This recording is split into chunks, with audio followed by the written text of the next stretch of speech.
Hello, fellow freedom fighters. Here it is your great Canadian freedom fighter, Kevin Schultheis, fighting for both to be a better citizen of both my country and my faith, and hopefully you can do the same as well. Today is probably will go down in history as one of the greatest, most important days in our recent history. The election day of America. So either we're going to get a second term of Donald Trump, or we will get a Joe Biden as president, and and then how the houses break down in terms of seats and things like that. So it's going to be which president, and then how much power they have. It's going to be interesting. If I were to vote, I would actually go with Donald Trump. There are more things that he's done which is amazing. You go back in history of things that he said he'd do. He literally did it on day one of his election, so that was huge. Another huge thing that has kind of gone by the wayside is unbelievable starting to have a working relationship with North Korea. He went into North Korea literally unguarded and unescorted, and that was huge. The fact that in even more recent times, the fact that he literally has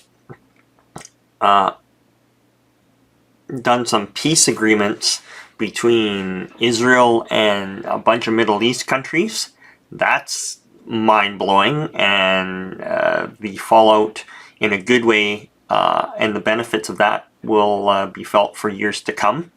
So hopefully that can be ongoing. That's unheard of. That's both caused, it should have caused massive, great applause, and it's for sure pissed off a few countries that are just still anti-Israel. There are certain belief systems that are out there that. And they're on record as saying, they'll never have peace as long as anybody from that country still is alive. So but you just never know. I'm sure a few years ago, even some of these other countries were of somewhat the same belief, but hopefully times have changed, and so he's helped put together and broker some of those deals, which is amazing. It doesn't get enough credit for that. Reducing, huge push on, for better or worse for Canada, huge push for things that are very pro-Canadian. He really tossed out the whole NAFTA agreement. I don't know too much about it. For better or worse for Canada, he for sure pushed in a huge amount of things that were, pro-American to get manufacturing back in America and things like that. That's a huge thing. I think he argued he's probably been our most aggressive adversary against Canada. So if anything, in some ways that you'd be like, man, that's just his negotiation tactics, and for better or worse, it is what it is. But for the American people, I think he's been nothing but amazing, probably. In terms of who he is politically, he is off the chart crazy when it comes to being political. The guy is unhinged. Unhinged and unfiltered and uncensored and unscripted, and he's not even a good unscripted. When he's off script, I'm sure some of his handlers don't really handle him, and it's funny. So even though you might like a lot of things, you just shake your head, and he does say a bunch of dumb stuff. But if I were to vote, I would vote for Trump. And I actually think he will win. One of the interesting things is yeah, he doesn't do America much good either in terms of, unfortunately, healing some of the divide. Our social media has been engineered to create such political strife, and it's unfortunate. I'm going to be getting into some things. I just saw an interesting video on, I think it was on Joe Rogan and the Social Dilemma movie or something on Netflix or something. I got to look into that and try to figure out, go see that maybe with somebody. I don't have Netflix myself right now, so I'll have to look into that. But that being said, I watched the guy, and the guy was super articulate, the director or the maker of the movie or something, about the issues around our current social media and the dangers and whatnot. And it's so true. It is so mesmerizing how YouTube, Google, Facebook, Twitter, I barely do Twitter, but Twitter is just nothing but a nightmare, supposedly, of how it categorizes you and puts you in, AIs put you into an algorithm, and they feed you what they think you want to watch next. And I have to admit, like, I'm hook, line, and sinker. You know, what's interesting about me, though, is a few years back, at least, I subscribe to a lot of things on YouTube and stuff like that, but it's so funny how it just feeds you what it thinks you're going to watch next. And in all honesty, it works so well. And then, like, later on, you're like, hey, how come I haven't seen this in my feed lately? Well, that's because, you know, YouTube can only feed you so much information and only recommend so many videos on your screen at once or within a little bit, a couple swipes, is it can only do so much. So even though you subscribe to things, you like certain things, if it's not on the ball, YouTube's going to pick and choose what it's going to give you. And then I can totally understand how people go down the rabbit hole. What's interesting, I got to probably have an interesting profile, is because I took to heart years ago somebody that said, hey, you want to know what, if you really want to know what's going on, you really should subscribe to multiple sides. The overt left, the overt right, because they will make no apologies to try to poke holes at the other opposition and find flaws in their arguments and fact check them and things like that, right? So that's pretty darn interesting. In Canada, our media, most of it is state funded. We have the CBCs, we have your CTVs, we have your Globals, we have our huge news networks that are state funded, and the majority of them are under, you know, the marching orders of our Canadian government. And, you know, they're loyal to who helps pay the bills, which is pretty interesting.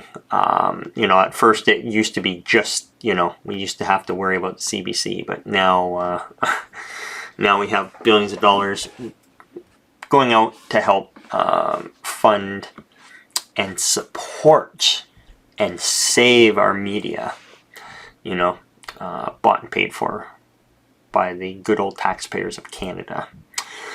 So at least in states you have a bunch of, you know, you have a few different options that are overt. We have some good options in Canada in terms of not what's on TV, but on good old YouTube and whatnot still, and not too much has been quote-unquote censored. We still have some freedoms. They can't overtly do some things where they you know, hide too much in Canada, you know. So hopefully we as citizens keep fighting for freedom and supporting good news outlets that do good work. And they deserve our eyeballs and our clicks and our money. Fight for freedom. and you can do that. So I would highly suggest you continue to do that, and we are in a new world, and there are very few organizations that are doing good work nowadays in terms of good journalism that isn't paid for from our government. So you have less options, but as individuals, we can all make YouTube channels. We can all currently, for more or less, we all can read good books and literally wake up to some things and become passionate. If you're not passionate about something, you really should be reading some more books, and you really should be, I'd like to say, looking at more media, but yeah, bread and circuses and entertainment is not the type of thing I want you to encourage. I have to deal with that enough as it is in my own brain. But anyways, so that being said, I would vote for Trump. I actually think Trump, as for predictions, I think Trump is actually going to win. I actually think it's going to be a wider margin. As much he doesn't do a good job at healing the country at all, but I actually think it's going to be a wider margin than what it was before, and hopefully he won't have the thing hanging over him where he lost the popularity vote and still the president, and everybody quote unquote hates him. I think it's actually going to be the opposite. Yes, he does, the mainstream media, yes, Hollywood, yes, TV has it out for him, but I think the majority of people in the US, including those that answer a bunch of polls, when it push comes to shove, actually vote Trump. Because before it used to be like, yeah, that'd be a joke if you voted for Trump and you got in. Now, if you mention that you're going to vote for Trump, it's like you're going to lose friends and things like that. And unfortunately, most people are probably quiet. So I think most polls are probably going to be wrong. Like, even in Canada, you say you like Trump or not, man, you can lose friends and acquaintances. But I'm a freedom fighter. I'm not necessarily for one person or the other. I'm for fighting for freedom. We're losing our freedoms daily, and I've been starting to put out content about that. So anyways, that being said, guys, I will talk to you guys later, and here's my predictions. So Trump in a larger margin than last time. And it better be a larger margin because, man, we are on the precipice of some crazy civil unrest. So many people are going to be disappointed. The left, I think, is so capable of so much crap. The right, man, if things go wrong and people take things the wrong way, the right can get pretty darn silly too, I think. But I think we have more, less outspoken people on the right than you have on the left. The left gets really crazy and very outspoken, and then they have the echo chamber of all the media and whatnot expanding on that, so it looks even bigger than what they are. So their bark is for sure worse than their bite, but it gets tiresome thinking that you're in the minority when maybe, common sense minded people are in the majority, but who knows, right? I know, and Trump does not do a good job at healing any wounds. In fact, he kind of kicks dogs while they're down and stuff like that. So it is unfortunate. He's not the best at that way. And unfortunately, if his job was to be an underdog and try to come back, as opposed to be fairly emboldened to say and do crazy things, yes, that's potentially what's got him in and voted in, but he for sure doesn't heal and win people over with meeting the middle ground for sure. You either like him or you don't. So anyways, that's my predictions, and here's to what's going to happen in the coming days and months. Okay.